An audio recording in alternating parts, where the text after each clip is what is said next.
नमस्कार, स्वागत है आपका फिफाना हिंदी क्लासेस के यूट्यूब चैनल पर। और इस क्लास में अपन एकांकी का अध्ययन कर रहे थे। कौन सा? समरथ को नहीं दोष गोसाई। चलिए उस एकांकी को अपन इस क्लास में आगे बढ़ाते हैं। तो अपन पढ़ रहे थे समरथ को नहीं दोष गोसाई। एकांकीकार कौन है? सफदर हाशमी। सफदर हाशमी। पिछली क्लास में अपनों ने देखा था कि जो राशन का बोरा है, राशन का बोरा वो खुल चुका है।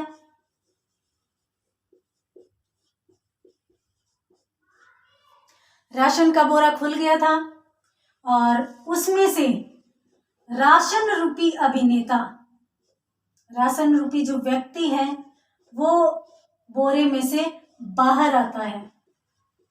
और जैसे कि उस्ताद यानी मदारी ने कहा था कि वह कहेगा स्वयं कहानी, तो वह अपनी कहानी स्वयं बयां करेगा।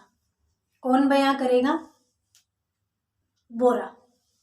किस प्रकार से वो कहानी बयां करता है, चलिए मैं उस कहानी को भी आपको उसी प्रकार से सुनाती हूँ जिस प्रकार से बोरे ने कही है, उसी भाषा में, जिस प्रकार से एकांकी की भाषा होती है। तो उसी भाषा में मैं आपको इस एकांकी में जो जमुरे के शब्द है वो बताती हूँ। ये भी रुचिकर है, इसलिए मैं कोशिश कर रही हूँ कि आपको यथार्थ चीजें पहुंचाई जाए। देखिए, बोरा बोल रहा है, मैंने पहले ही बता दिया कि राशन का बोरा है वो खुल चुका था और खुलने के बाद उसमें जो व्यक्ति था, जो राशन के बोरे का अभिनय कर रहा था, वो बाहर आ चुका है। अब वो अपनी कहानी बयां कर रहा है। वो क्या बयां कर रहा है? वो क्या बोल रहा है? वो बोल रहा है कि एक खेत में जन्मा था मैं मेहनत की आग से। अनाज बोल रहा है, और कितनी सुंदर भाषा है। ये थे हमारे सफदर हाशमी, क्रांतिकारी विचारक, यानी जो यथार्थ चीजें हैं उनको उसी प्रकार में लिख रहे हैं। हाँ, जैसे मैंने पिछली क्लास में भी आपको बताया था कि जमुरा पुलिस वाले के सामने सेठ का नाम नहीं लेता। क्यों? क्योंकि वो जानता है कि पुलिस वाला सेठ का आदमी है, उसके हाथों बिक चुका है। तो इस प्रकार का व्यंग्य कटाक्ष यदि कोई कर सकता है तो वो क्रांतिकारी विचारक सफदर हाशमी ही थे। तो देखिए, ये कहते हैं कि बोरा कह रहा है कि एक खेत में जन्मा था। अनाज बोल रहा है कि मैं तो एक खेत में जन्मा था, और वो भी किससे? मेहनत की आग से। किसान कितनी मेहनत करके अनाज उपजाता है। और दुख की बात, विडंबना की बात तो ये है कि उसी को वह अनाज यदि जरूरत पड़ जाती है तो दुगुने रेट में मिलता है। तो इसी विडंबना पूर्वक स्थिति को दर्शाते हुए और बोरा कहता है कि एक खेत में जन्मा था मैं मेहनत की आग से। मैं मेहनत की आग से, मैं किसान की मेहनत से जन्मा था, मेहनत के और धरती के सुंदर सुहाग से। कहते हैं कि धरती जब हरी भरी हो जाती है उस पर खेत लहलहाने लगते हैं। तो जिस प्रकार से एक औरत की मांग में सिंदूर उसके सुहागिन होने का संकेत देते हैं, उसी प्रकार से कहते हैं कि धरती को जब उस पर अनाज लहलहा रहा हो तो उसे सुहागिन माना जाता है। तो बोरा बहुत ही सुंदर तरीके से कहता है कि मेहनत की आग से भी और धरती के सुंदर सुहाग से भी मैं जन्मा था, मेरा जन्म हुआ था। काटा मुझे किसान ने, मुझे एक किसान ने काटा। मेहनत से बोया, फिर मैं पैदा हुआ, फिर जब मैं बड़ा हो गया, यानी मैं जब पक गया, अनाज कह रहा है, तब मुझे एक किसान ने काटा। फिर खेत से एक दिन मुझे खेत से एक किसान ने काटा। आगे मंडी में लाके छोड़ दिया। खेत से एक दिन, और एक दिन क्या हुआ? एक दिन तो उसने काटा, और काट के और फिर उसने मंडी में लाकर मुझे छोड़ दिया। अब देखिए पूरी की पूरी स्टोरी, जैसे मदारी ने कहा था कि पूरी कहानी वह स्वयं बोलेगा, तो वह कह रहा है कि मंडी में लाके मुझे उस किसान ने एक दिन लाके छोड़ दिया। सेठों ने मेरा भाव किया कोड़ियों के दाम। देखिए, जिसने पसीने की आग से, मेहनत की आग से उस खेत को सींचा था, कितनी मेहनत से उसको बोया होगा, काटा होगा, परंतु सेठों ने मंडी में आने के बाद उसका कोड़ियों भाव किया। कोड़ियों का मतलब नाम मात्र का उसे भाव दिया। फिर क्या, पल्ले में 2 किसान के आए फकत छदाम। छदाम का मतलब होता है कुछ सिक्के मात्र किसान के पल्ले में आए, अर्थात तो बहुत ही कम पैसे में मुझे बेचा गया। किसके हाथों? सेठों के हाथों। तो सेठों ने मुझे कोड़ियों के दाम किसान से खरीद लिया। ये बात राशन स्वयं कह रहे हैं। फिर उस दिन से शुरू किया लंबा सफर जनाब। हाँ, वो सभी दर्शकों को जो आसपास खड़े हुए हैं ना, उनको अनाज का बोरा कह रहा है कि उसी दिन से मैंने एक लंबा सफर शुरू किया जनाब। क्या बताऊं उस सफर के बारे में, सुनिए। दलाल दर दलाल बस चढ़ते गए दाम। दलाल दर दलाल बस चढ़ते ही गए दाम। वो कह रहा है कि मुझे खरीदा, सर्वप्रथम किसान से जब खरीदा तब कोड़ियों के भाव में खरीदा गया, परंतु मुझे एक सेठ ने खरीदा, उसके बाद उसने आगे बेचा, फिर उसने आगे बेचा। मैंने तो एक लंबा सफर शुरू किया और इस सफर में दलालों ने मुझे जब खरीदना शुरू किया तो मेरा भाव बढ़ने लगा। यानी जैसे किसान ने अगर 100 रुपए में बेचा तो एक दलाल ने उसे 150 रुपए में, फिर 200 रुपए में, फिर 250 रुपए में, 300 रुपए में, यानी दलाल दर दलाल मेरा भाव बढ़ने लगा। फिर क्या हुआ, एक दिन खरीद कर इसी लाले ने मुझको जी। अब यहाँ पर उस लाला के यहाँ से, जिसके यहाँ से जमुरा लेकर आया है, उसके लिए कहता है कि एक दिन खरीद कर इसी लाले ने मुझको जी। मुझको इसी लाला ने फिर एक दिन खरीद कर गोदाम में जकड़ दिया।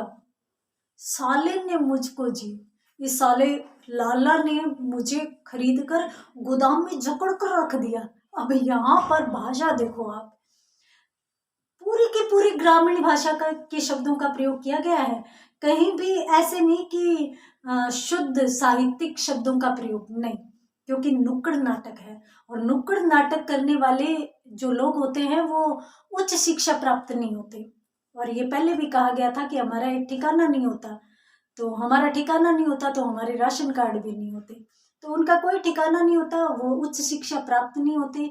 वो उसी प्रकार की शब्दावली काम में लेते हैं जिस प्रकार की आम बोलचाल की भाषा में काम में लिया जाता है, गाँव में जिन शब्दों को काम में लिया जाता है। तो यहाँ पर वह कहता है कि उस साले ने मुझे खरीद कर और गोदाम में जकड़ दिया। आगे क्या कहता है, अब आया हूं बाहर तो है बस यही तमन्ना। अब मैं बाहर आया हूं और जब बाहर आ ही गया हूं तो मेरी एक तमन्ना है, बस यही तमन्ना है। क्या तमन्ना है? दौलत की जकड़ से मैं आजाद रहूंगा। मैं इन दौलतमंद लोगों से आजाद रहना चाहता हूँ, मैं इनसे दूर रहना चाहता हूँ। क्यों? क्योंकि एक किसान के घर रहेगा, राशन का बोरा तो खुले में रहेगा, उसका कुछ उपयोग होगा। अगर वो एक सेठ के यहाँ रहेगा तो वो अंधेरी कोठरी में जकड़ा हुआ पड़ा रहेगा। तो इसलिए वो कहता है कि मैं बस यही चाहता हूँ कि मैं दौलत वालों से आजाद रहूं, उनसे अलग रहूं। मेहनत की औलाद हूँ, मेहनत की देन हूँ, मेहनत कशों की बस्ती में आबाद रहूंगा। कितने सुंदर शब्द है कि मेहनत की औलाद हूँ और मेहनत की देन हूँ और मेहनत कशों की बस्ती में ही आबाद रहना चाहता हूँ। यहाँ पर एक किसान को मेहनत कश बताया गया है। कहते हैं कि अगर कोई परिश्रम करता है तो वो एक किसान है, धरती पुत्र किसान को कहा जाता है। और यहाँ तक कहा जाता है कि किसान सभी का पेट पालता है, सभी को अन्न देता है खाने के लिए। अन्नदाता यदि किसी को कह सकते हैं तो वो एक किसान है। और इसी कारण, अन्नदाता होने के कारण किसान का सम्मान किया जाना चाहिए। उसको वो सम्मान मिलना चाहिए जिसका वो हकदार है। और ये सफदर हाशमी ने बोरे के माध्यम से कहलवाई है बहुत ही सुंदर बात कि मेहनत करने वाले की तो मैं औलाद हूँ, क्योंकि मेहनत से ही तो उत्पन्न हुआ हूँ, और मेहनत कशों की बस्ती में ही, यानी किसानों की बस्ती में ही आबाद रहना चाहता हूँ, उन्हीं के साथ रहना चाहता हूँ।